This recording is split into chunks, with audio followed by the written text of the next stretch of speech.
Guys, I made some banana bread. I had 2 pans. Excuse the mess.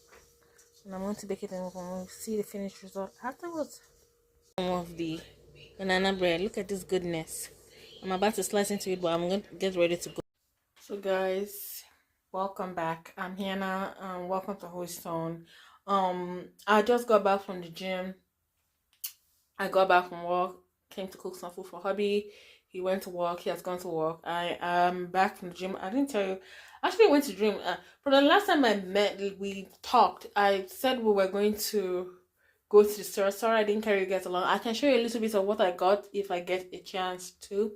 But I went to the gym today. Went to do some walking on the treadmill, and then I lifted some weights. So hopefully, I get this belly snatched. If you are wondering, this is just my fitness outfit. So yeah, I'm going to be tidying up the house. I might not carry guys along because I have to call my mom and talk to her. If I do, it will be a good thing. If I don't, I'll see y'all later in the next one. Bye. Look at this house. This is a shame. See what my husband left me with to clean out the whole house. And then he said he washed plates. Oh my goodness. I mean, I'm thankful that he washed plate. But look what I'm coming back to. This is what he said he did. Anyway, comment down in the comment section. Do you think it's all men that try to help and then give women extra work to do with married couples?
cooking. Excuse the mess. And then I'm cooking some chicken wings. So yeah, that's dinner. Y'all, look at my kitchen. Please don't come for me. I know all your kitchens are like this before you clean it up or even worse. No comments. Don't judge me. I'm just saying, y'all. But yeah, on a serious note, I want to clear it up when I